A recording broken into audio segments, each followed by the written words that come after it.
Welcome to Bryer's Music Showcase. I'm Bryer Cisneros and welcome back to another video.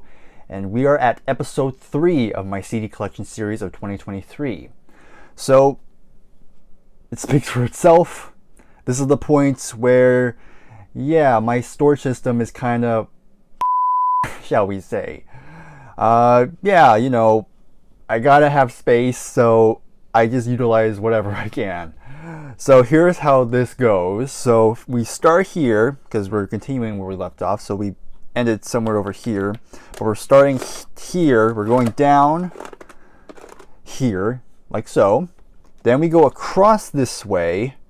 Then we come up. We go down, down, down, and then we have 4 just off to the side here. It's weird. I know. Don't judge me. Okay, anyhow. I'm just going to go right into it, but before I do, again, make sure to leave a like on the video, subscribe, you know the drill. Again, we're not even halfway done.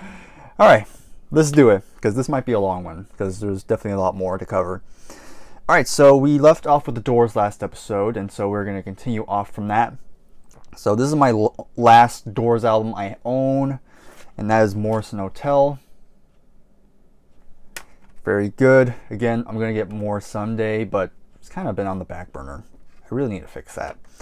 Alright, so and then after that, we're going for some Nick Drake. Okay, so we have his second album, Brighter Later. I do have his his last album, but like I always say, it's separated from the collection. Just be patient. Okay, next we have some Dream Theater, some good old progressive metal. So here is Images and Words. Very good album. Then we have Awake. And then this is probably my favorite Dream Theater album, and I got this earlier this year. We have Scenes from a Memory, Metropolis Part 2.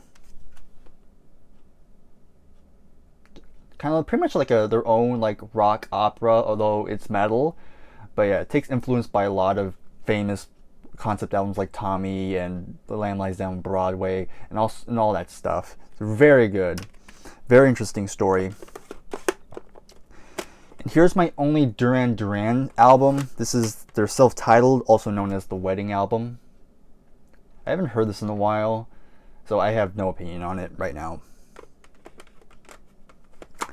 Then we're almost done with the D's. We just need to close out with some Dylan, as in Bob Dylan. I have a pretty good Bob Dylan collection right now. I highly doubt I'll get all his albums, but I'm pretty much getting all the big ones. So first up we have, that's out of order. This is supposed to be first, but we have the Freewheelin' Bob Dylan, his second album. That's supposed to go here. And then we have his third album, The Times They Are A-Changing. Then we have another side of Bob Dylan. Then we have the start of his folk rock period. We have Bringing It All Back Home.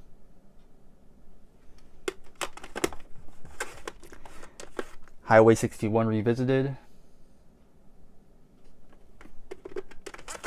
And my favorite of his 60s albums, Blonde on Blonde. And here we have his country album. We have Nashville Skyline. Very good. Then I have the soundtrack, which I kind of count as a Bob Dylan album. We have the soundtrack to Pat Garrett and Billy the Kid.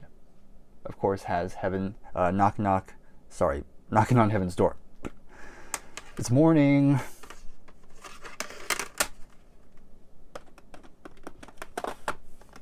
Then we have probably my favorite Bob Dylan album. We have Blood on the Tracks. Then we have Desire. And here's a very underrated album. This is when he he became a born-again Christian. Well, he was Jewish, I think, originally, but he became Christian. And this is one of the albums he did during that period. We have Slow Train Coming. You have Mark Knopfler on guitar. Very good stuff. I would recommend it. Then skipping a bunch, my last Dylan album I own right now is Time Out of Mind. So now we're officially done with D, and now we enter the E's. First up, we have Eagles. So I do own all the studio albums. Very happy with that. Here's the debut. Very strong debut. Then we have Desperado. Another classic of theirs. Then we have On the Border.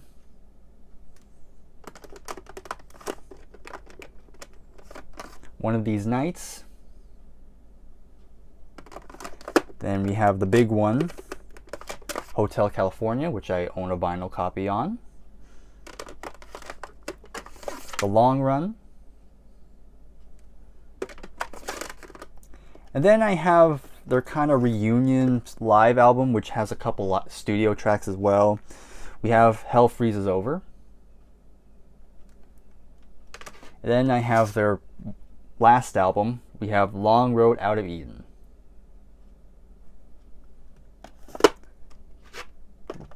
Ranking video coming soon. Not saying when though. Okay, moving on. We have a greatest hits. We have Earth, Wind, and Fire. Pretty much has all the big songs. Then we have Egg. They're kind of a more lesser known progressive rock band. They were part of the Canterbury scene. Pretty good stuff. I liked it. Definitely, maybe we'll check out more someday. I know they don't have that many. I think they've only released 3 albums. Then we have Electric Light Orchestra. I have a good chunk of the catalog here because a lot of these I got very cheap. So first we have their debut, or No Answer. Then we have ELO 2. Much better than the debut in my opinion. On the Third Day. Solid. Then we have what many would consider their first really great album. We have, let me see, El Dorado.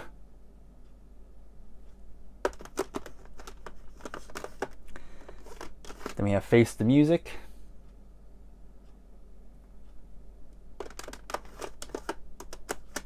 Then we have a new world record. Again, I own this on vinyl too. Then we have probably to many their best album. We have Out of the Blue. Then I have Discovery. Now we're going this way. Now we have Time. Then finally, well, not finally, yeah, it's my last full-length studio album I have of theirs is, what is this one called again? Secret Messages. And then I have this Greatest Hits, which was the first ELO related CD I bought. Or maybe I can't remember if I bought it or my mom bought it. Regardless, it was the first ELO in the collection. Alright, next up we have another very obscure band. So this band comes from Germany, and they're a progressive rock band. It's called Eloy. I only have 2 right now, but here's Ocean, which is supposed to be a concept album about the fall of Atlantis. And then here we have Silent Cries and Mighty Echoes. Weird cover, but pretty cool. I think I would suggest this one if you've never heard Eloy before. It's a bit more immediate than Ocean. Ocean kind of takes its time more. It's kind of a more atmospheric type of album. All right, and then we have Emerson, Lake and Palmer. I have a weird relationship with them. I like them, but I don't love them. But I have a couple of their albums. So here we have the debut, which is a 2 CD pack. This is a deluxe edition. Might be my favorite. I don't know. It's either this one or the next one I'm going to show, which is Brain Salad Surgery.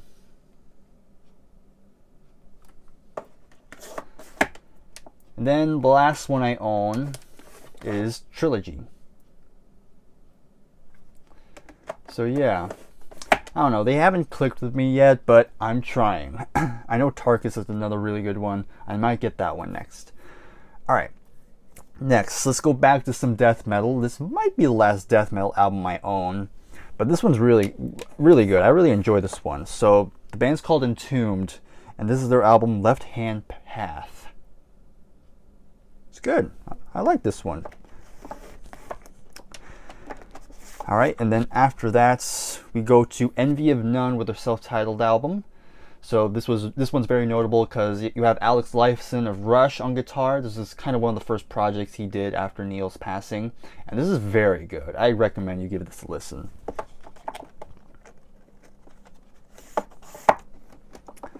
Then we have some Enya. Yep, we got a couple Enya, not too much though. So this one's called Shepherd Moons,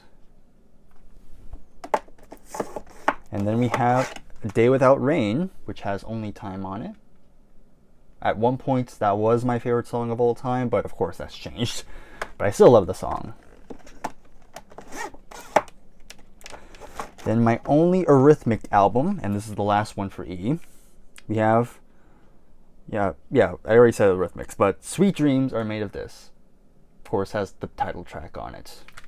Classic 80s pop. Now we're entering F. So starting it off, we have Donald Fagen with The Night Fly. So this pretty much sounds like a Steely Dan album, but yeah, it's fantastic. It's a really good album. Then we're back to some black metal. Now this one's different. It's not really your traditional black metal where it's just like all fast all the time. This one's more slow, it's more atmospheric, and kind of a more somber tone. So the band's called Fear of Eternity, which is, I say band because it's really just one person if I'm not mistaken. We have Spirit of Sorrow. And the album cover pretty much sums up the album. Now we have some Fleetwood Mac.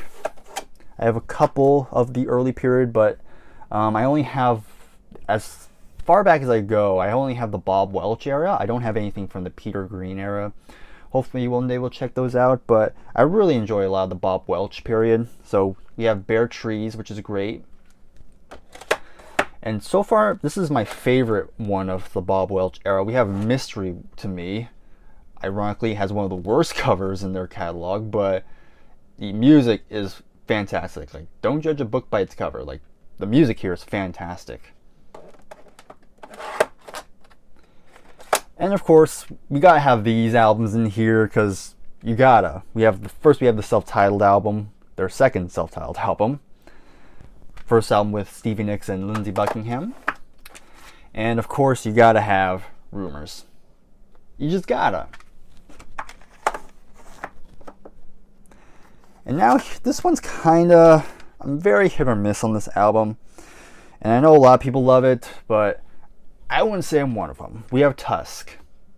Now this is a double album, and I don't mind double albums, but half of it's like very good, the other half is kind of like cool. Because really the big downside of this is pretty much all of Lindsey's songs. Like, Lindsey was trying to be like Brian Wilson. He's trying to take in a lot of new wave, a lot of what the punk scene was doing, and he was trying to bring it here. But I don't know. To me, Lindsey's songs are definitely the weakest songs on here. I just feel like he's trying way too hard. Like, I get what you're trying to do, Lindsey. Just stick to what you're good at. But that's just me. Again, you can have your opinion on it, but I'm not too crazy for Tusk as a whole. But Stevie and Christine's songs are definitely the best songs on the album. Alright, next. This one's a lot better in my opinion. We have Mirage. Has Gypsy on it. And then here's another good one. We have Tango in the Night, which has some of Christine's best songs. Of course, you have Everywhere, Little Lies, and you even have other songs like Seven Wonders by Stevie Nicks, which is great. Big Love's great. Yeah, really strong album. Alright, so now we're going up here. We have A Flock of Seagulls with their greatest hits. It's pretty much all you need. Here's another pretty obscure band, but if you're in the progressive rock scene, then you probably already know this band. We have Focus with Moving Waves. This is known for having the song Hocus Pocus on it, which if you look up the Midnight Special performance, I think it was the Midnight Special, what a trip that is. Of course, on the album it's a lot slower, but still, it's a great one. And yeah, this is a good album. Then we go to some Foreigner. Here we have the debut. Then we have Double Vision. Head Games, which I would say probably the album cover that has aged the worst. I really hope that's not what I really like. Let me try that again. I really hope they don't mean this in a very bad way, but yeah, that's not a good look. Which is ironic because the music in here is good. Then we have 4. Because get it, it was their 4th album, and there's only 4 members at this point. Anyhow, Agent, I always forget how to say it. Agent that word. It's morning, I can't read hard words right now. Then we have a classic live album. We have Prampton Comes Alive. It goes without saying. Then the final one we have with F is Frankie Valli and the Four Seasons with this Greatest Hits. Now we head into the G's. Next, we have Peter Gabriel with his debut, his self-titled, his first self-titled. I'm not going to open it because you know why. Then we have his 3rd self-titled. We have what most people would just say Melts because his face is melting. Then we have his 4th self-titled album. We have what most people call Security. And then he drops the self-titled thing, and now we have So. Great album. Then we have Us, a solid follow-up. Not as good, of course, but has some good songs on it. And the last Peter Gabriel solo album I have is Up. And of course, we gotta talk about Genesis since we just talked about Peter Gabriel. So now we have, I'm gonna go through these quickly because I've talked about a lot of these albums already on the channel, but of course we have From Genesis to Revelation, Trespass, Nursery Crime, Foxtrot, and then Genesis Live.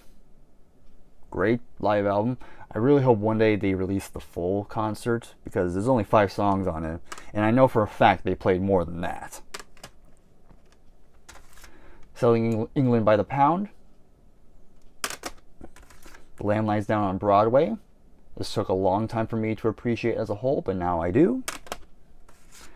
Thick as a Brick, not Thick as a Brick. Trick of the Tail. The first one with Phil Collins on lead vocals. Wind and Wuthering. And then there were 3. Duke. Abacab. The self-titled album, or Shapes. Invisible Touch. We Can't Dance. And finally, Calling All Station. Alright, that's all the Genesis. Now let's talk about some Gentle Giant, another pretty well-known progressive rock band. We have their first album with a giant on the front. Their second album, Acquiring the Taste. I would say if you're gonna get into Gentle Giant, this is probably not the one to start with, because this is probably the most very different album. Now this one I would say would be one of your starters, would be Octopus. Not as crazy as the last one. Alright, and then we have David Gilmour. This is my only one of his solo albums. Of course, David Gilmour from Pink Floyd. We have On an Island. Pretty good. Not too bad. Then we have the Go-Go's with their first album, Beauty and the Beat. Love me some Go-Go's. Some good songs, of course. Alright, and then we have some Grand Funk Railroad. I only have 3. But we have this one's just called Grand Funk, but some people just call it the Red Album. I mean, the bass playing, I've talked about at some point, but bass playing on here, fantastic. Then we have Closer to Home, another good album. And my last one I have of Grand Funk Railroad is We're an American Band. Now we have some Grateful Dead. Don't own too many, but I like what I've heard so far.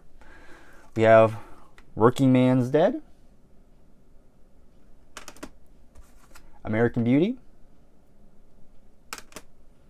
and In the Dark. Alright, then we have some Greta Van Fleet. I have their EP, From the Fires. And I do own another Grand Funk Railroad, not Grand Funk Railroad, I do own another Greta Van Fleet album, but it's separated from the collection. Okay, next up, Guns N' Roses.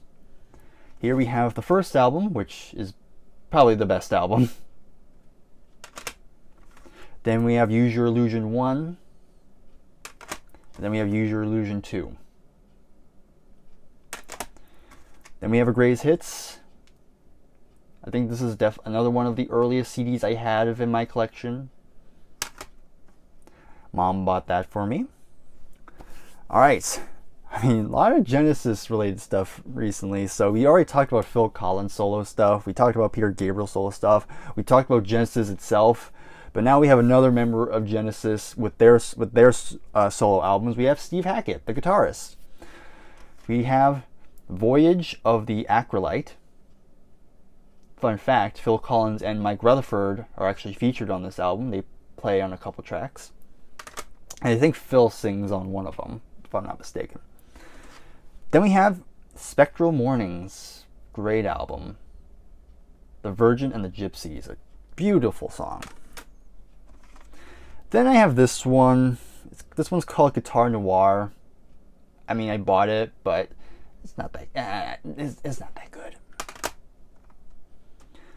Alright, Daryl Hall and John Oates, aka Hall & Oates. Here's their greatest hits. That's all I have at the moment. Alright, back to jazz. We have Herbie Hancock, very well-known keyboardist. Here is Sextant. We have Headhunters. Here's Thrust. Then we have Future Shock, which is pretty well known. It's kind of the earliest like form of hip hop. Didn't really do much for me, but again, for the people in the hip hop community, this is a pretty influential album. So gotta respect it. All right, we only have 3 more to go. Okay, next up we have George Harrison, and here is Cloud 9. And yes, I do own another one, but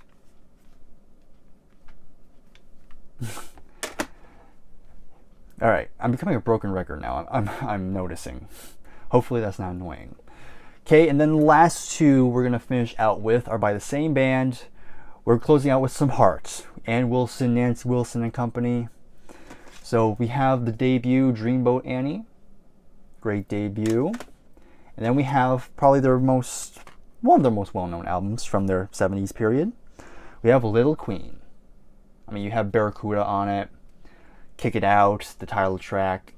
Yeah, it's a lovely album. I mean, Heart is a lovely band. Alright, so that does it for episode 3.